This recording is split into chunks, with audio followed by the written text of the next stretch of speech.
آنکھوں سے ہم دیکھتے ہیں نا، توجہ ہے آپ کی؟ سنیے، آنکھوں سے ہم دیکھتے ہیں، یہ سورس آف نالج ہے، باسرا سامعہ شامہ ذائقہ لامسا۔ ہم کسی چیز کا گیان کیسے پراپت کرتے ہیں، کسی چیز کا علم ہمیں کہاں سے آتا ہے؟ تو یہ سورس آف نالج 5 ہیں۔ آنکھوں سے دیکھ کر کے کوئی چیز جانتے ہیں، زبان سے چکھ کر کوئی چیز جانتے ہیں، کان سے سن کر کوئی چیز جانتے ہیں، ناک سے سونگھ کر کوئی چیز جانتے ہیں، اور کسی چیز کو چھو کر کے کوئی چیز جانتے ہیں۔ اس کی تفصیل سن لیں۔ آنکھ کا کام صرف دیکھنا ہے۔ آنکھ یہ نہیں فیصلہ کرتی کہ تم نے دیکھا کیا۔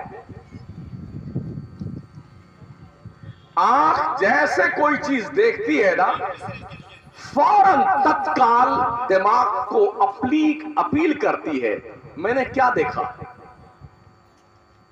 دماغ کا کام بھی ہے کہ جلدی سے سارا پروسیجر جان کر کے اس کی اپلائی وہ دل کو کرتا ہے۔ دل فیصلہ دیتا ہے دماغ کو، دماغ فیصلہ سناتا ہے آنکھ کو کہ تم نے کیا دیکھا ہے۔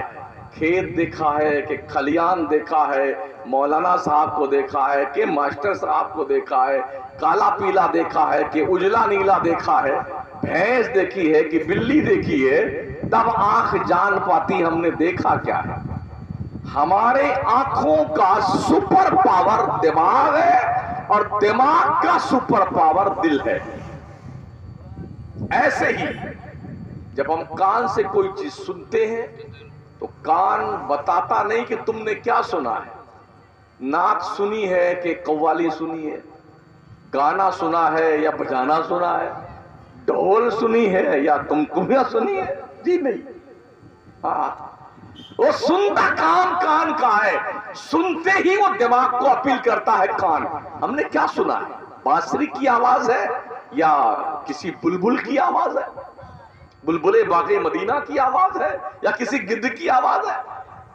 وہ کان جو ہے دماغ کو اپلائی کرتا، دماغ اس پورے پروسیس کو دیکھتا ہے، اور دیکھنے کے بعد اس کے علم کو اکٹھا کر کے دل کو پریشت کرتا ہے۔ اب بتاؤ ہم نے کیا سنا ہے؟ دل دماغ کو کہتا ہے کہ کان نے یہ سنا ہے، تو دماغ کان کو دیتا ہے اب جو ہے سپلائی کہ تم نے یہ سنا۔ ایسے ہی ہم زبان سے کوئی چیز چکھتے ہیں نا، چکھنا زبان کا کام ہے، یہ فیصلہ دینا زبان کا کام نہیں کہ کھٹا ہے کہ میٹھا، نمکین ہے یا کڑوا ہے، یا کس ذائقے کا ہے، یہ کام زبان کا نہیں۔ زبان کا کام صرف چکھنا ہے۔ چکھا زبان نے، دماغ کو اپلائی کیا، دماغ نے پروسیجر دیکھا، اس کو دل کو دیا، دل نے ڈیسیزن دیا دماغ کو، دماغ نے سنایا تم نے کھٹی چیز کھائی ہے، کڑوی چیز کھائی ہے، میٹھی چیز کھائی ہے، چائے پی ہے کہ کافی پی ہے، تندور کی روٹی کھائی ہے یا پھر وہ توے والی روٹی کھائی ہے، یہ فیصلہ دیتا ہے دماغ۔ ایسے ہی ہم سونگھتے ہیں نا، ہماری ناک کا کام سونگھنا ہے، فیصلہ کرنا نہیں۔ خوشبو ہے کہ بدبو ہے، جنت الفردوس ہے یا مالا کا عطر ہے، یا چمیلی ہے کہ بیلا ہے، یہ کام ناک کا نہیں ہے۔ ناک کا کام صرف سونگھنا ہے، مگر یہ سارا پروسیجر اتنا جلدی ہوتا ہے نا، جتنی جلدی ہم کسی چیز کو دیکھ کر کے فوراً ہم فیصلہ کر لیتے ہیں کہ ہم نے کیا دیکھا ہے، یہ سارا پروسیجر ہوتا ہے پھر فیصلہ کرتے ہیں، مگر یہ پرکریا اتنی جلدی ہوتی ہے کہ آدمی جان نہیں سکتا ہے۔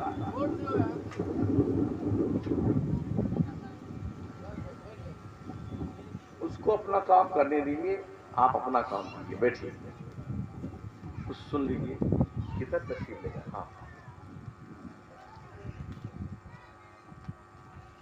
بات تو سمجھ میں آ رہی ہے آپ کے؟ ہاں سنیے، تو اللہ نے یہ چیزیں جو دی ہیں، کوئی پیسہ لیا آپ سے؟ ارے لیا بھائی صاحب پیسہ نہیں نا، یہ جو 32 دانت اللہ نے عطا فرمائے ہیں، اگر سب پلین ہوتے نا تب بھی بات نہیں بنتی. آپ ذرا دانت کی ڈیزائن دیکھیے، کریٹر نے، قدرت نے کتنے قدرت کاملہ سے دانتوں کی سیٹنگ کری ہے. عربی زبان میں ان کے اسمائے گرامی پڑھیے نا، کیا نواجز ہیں اور کیا ہے وغیرہ وغیرہ، بہت نیاب ہیں اور زواہق ہیں. جو ہنسنے میں جہاں تک دانت کھلتے ہیں اس کو کہتے ہیں زواہق. قرأت کی کتابوں میں ہم پڑھے ہیں سارے دانتوں کے الگ الگ اسم گرامی ہیں، کون سا حرف کہاں سے ادا ہوتا ہے یہ سب بتایا گیا ہے. تو یہ دانتوں کی جو کنڈیشن ہے نا، سارے دانت نوکیلے نہیں ہیں، کچھ دانت نوکیلے ہیں، کچھ چپٹے سے ہیں، کچھ چوکور سے ہیں. جو چوکور دانت ہیں اس میں بھی یوں اتار چڑھاؤ اندر ہے، اوپر کا دانت نیچے بیٹھنے کے لیے اس کا باضابطہ سسٹمیٹک قدرت کا نظام ہے. اگر یہ نظام قدرت کا اس ڈھنگ کا نہ ہوتا، سب برابر دانت ہوتے تو ہم کوئی چیز ڈھنگ سے کھا نہیں سکتے. اللہ نے کچھ لیا آپ سے؟ کچھ نہیں. پھر یہ ہمارا پیٹ شریف ہے جی، آپ نے اوجھڑی تو دیکھی ہوگی بکرے کی اور بھینسے کی وغیرہ وغیرہ کی، مرغا کی. آپ نے اتڑیاں دیکھی اس کی، یوں ایسے، یوں جلیبی، یوں ایسے ایسے ایسے ایسے ایسے گھما پھرا کے گھما. کیا ضرورت تھی؟ قدرت نے ہمارے اس پیٹ کے اندر ایک سسٹمیٹک نظام رکھا ہے. جو کچھ ہم کھاتے ہیں نا، جو کچھ ہم پیتے ہیں، یہ سارا کا سامان جو ہے ایک اسٹاک روم میں جاتا ہے جسے حضرت میدہ رحمت اللہ علیہ کہا جاتا ہے. Digestive system. ارے تو بہت جھولت ہے بھیا، پھر ٹوٹ ٹھاٹ نہ جا رہا واڈو. مولانا عبداللہ صاحب کیا کمال کیا آپ نے یار، الگ ڈھنگ کا جلسہ آج آپ کا ہے. ہاں نہیں ماشاءاللہ، خود کتنا جھولا جھول رہا ہے بغیر پیسے کے.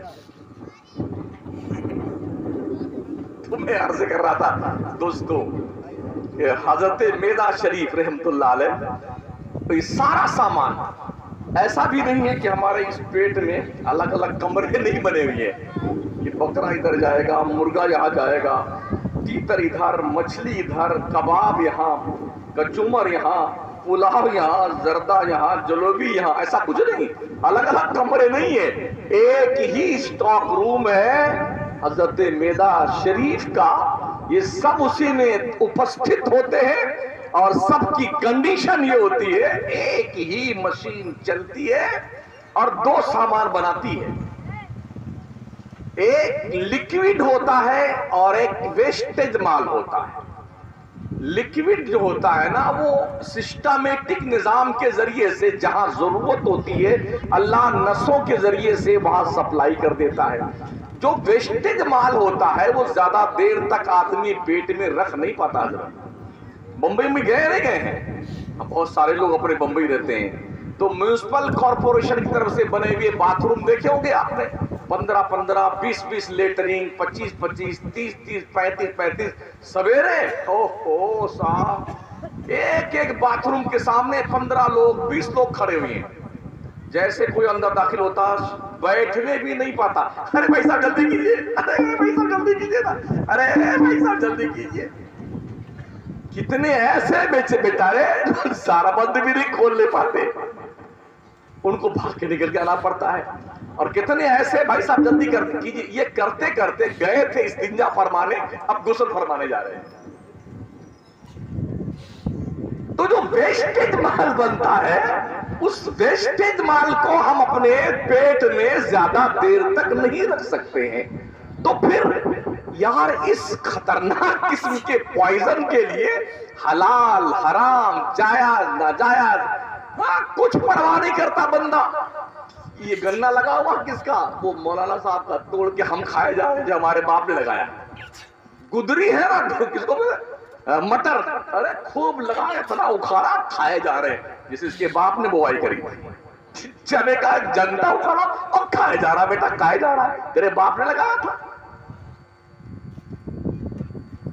اگر کوئی شخص کسی بھی غیر آدمی مسلم ہو کہ غیر مسلم ہو, اس کے چھپر سے اس کے پرمیشن اور اجازت کے بغیر دانت کے اندر خلال کرنے کے لیے تنکا توڑ لیا تو بھی حرام کا کام اس نے کیا.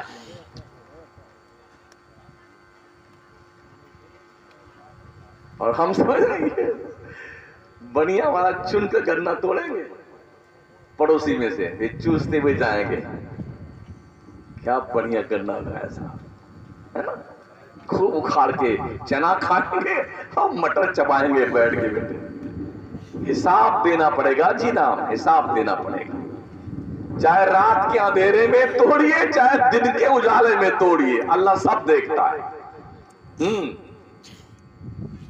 اللہ کا فرمان ہے انہو علیم بذات الصدور. رب نے فرمایا قرآن مقدس کے 30ویں پارے میں وَأَسِرُّوا قَوْلَكُمْ أَوِ اجْهَرُوا بِهِ إِنَّهُ عَلِيمٌ بِذَاتِ الصُّدُورِ. تم چاہے چپ کے بولو, بولے کان میں پھس پھس پھس کرتے نا, کوئی سن ہی نہیں رہا, میرے اللہ سن رہا. اللہ جو پھسر پھسر کر رہے ہیں نا, اللہ سن رہا. تم چاہے چھپ کے بولو چاہے زور سے بولو, اللہ تیرے دل کے راز تک کو جاتا ہے. لوگ آنکھیں چرا کر کے جرم کر لیتے ہیں, رات کے اندھیرے میں جرم کر لیتے ہیں, عیاشیاں, بے حیائی, بے شرمی, چوری چکاری چماری سب کر لیتے, کوئی دیکھ نہیں رہا ہے, اللہ سب دیکھ رہا ہے. اور اللہ جب پکڑتا ہے نا, جب پکڑتا ہے اللہ تو پھر وہ مہلت نہیں دیتا. اللہ کا اعلان ان بطش ربک لشدید, بے شک تیرے رب کی پکڑ بہت سخت ہے.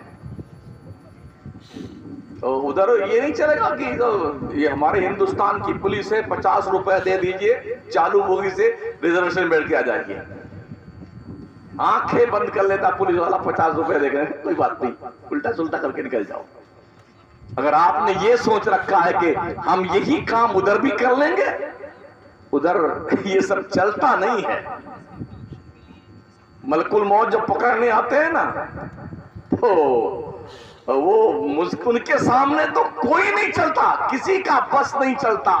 ہم نے دیکھا ہے مرنے والوں کے پجامے خراب ہو گئے, پیشاب نکل جاتا ہے, پخانہ نکل جاتا ہے. حضرت ابراہیم پیغمبر علیہ الصلوۃ والتسلیم نے ایک بار ملک الموت سے کہا, ملک موت ذرا اپنی وہ شکل دکھا جب کسی کافر کی, کسی بد کردار گنہگار مسلمان کی روح نکالنے آتا, وہ شکل تو میرے کو دکھا دے. کہا حضرت تھوڑی آنکھیں اس طرف گھمائیے آپ. حضرت ابراہیم نے چہرہ ادھر گھمایا, کہا اب دیکھیے. تو حضرت ابراہیم نے ملک الموت کی طرف جو نظر کی نا تو بے ہوش ہو گئے. ہوش میں آئے تو فرمایا ملک الموت اگر اللہ کوئی اور عذاب نہ دے بندے کو تو تیری شکل دیکھنا بھی کسی عذاب سے کم نہیں. کہا اچھا اب بتا, کسی مومن کی روح نکالنے آتا ہے تو تیری کنڈیشن کیسی ہوتی ہے؟ اچھا ادھر منہ گھمائیے. تو حضرت نے ادھر گھمایا, کہا آپ دیکھیے حضور. تو جب حضرت نے دیکھا تو خوشبو میں نہایا ہوا ایک وجود, چاند جیسی شکل کا ایک انسان, خوشبو کی لپٹیں پھوٹ رہی ہیں, بڑا وجیح جاذب نظر امپریس کرتا ہوا ایک بندہ. حضرت ابراہیم نے دیکھا, کہا اللہ اگر اللہ کوئی اور نعمت اپنے بندے کو نہ دے تو ملک الموت تیری شکل دیکھنا کسی نعمت سے کم نہیں. ہم سمجھتے ہیں کہ یہ آدمی یوں ہی مر جاتا ہے, یوں ہی نہیں مرتا ہے. ہمارے آقا کریم علیہ السلام کے انتقال کا وقت قریب آیا تو اما عائشہ صدیقہ رضی اللہ تعالی عنہا کے گھر میں حضور کی باری تھی. تو سرکار علیہ السلام کا یہ سر اقدس اما عائشہ کے سینے پہ تھا. ایک پیالے میں پانی رکھا ہوا تھا, چہرے کا رنگ کبھی سرخ ہوتا کبھی دوسرے رنگ میں تبدیل ہوتا. میرے حضور اپنا دست ناز پیالے کے پانی میں رکھتے اور پانی سے اپنے چہرے کو بھگوتے اور فرماتے اللہم رفیق الاعلی، اللہم رفیق الاعلی، اللہ مجھے رفیق اعلیٰ سے ملا دے۔ اللہ موت کی سختی، موت کی سختی، اے کریم پروردگار موت کی ساری سختی مجھے دے دے، میری امت کو موت کے وقت تکلیف نہ ہونے پائے۔ یہ حضور دعا مانگتے تھے۔ آقا نے فرمایا عائشہ موت کی سختی بڑی خطرناک ہے، بڑی خطرناک ہے۔ ہم سمجھتے ہیں یوں مر جاتا، ایک آدمی کی جو موت آتی ہے نا تو 500 فرشتے آتے ہیں مرنے والے کو پکڑنے کے لیے، کوئی ہاتھ دباتا ہے، کوئی منڈی پکڑ کے رکھتا، کوئی ٹانگیں دبا کے پکڑ کے رکھتا کہ بھاگنے نہ پائے۔ آقا علیہ السلام نے فرمایا اگر یہ فرشتے آ کے مرنے والے کو پکڑ کر نہ رکھے تو بندے تو دیکھتا مرنے والا جنگلوں میں بھاگتا پھرتا، مگر فرشتے پکڑ کے رکھتے ہیں، دبوچ کر رکھتے ہیں فرشتے مرنے والے۔ اور پھر کیفیت کیسی ہوتی پتہ ہے آپ؟ روح آسانی سے نہیں نکلتی ساتھیوں، بڑی مشکل سے نکلتی ہے۔ جو یہ بوائلر مرغے دیکھے نا آپ نے، بالکل ایک ڈبے میں بھرے، 25 بھرے ہوئے ہیں، 30 بھرے ہوئے ہیں اور مست ہیں دانا چگنے میں، اسی میں سے ایک مرغا کو پکڑتا ہے ذبح کرنے والا، اور سب دیکھ رہے ہیں کہ ایک پکڑا گیا مگر کھانے مست ہیں ایک دم، کوئی بات نہیں۔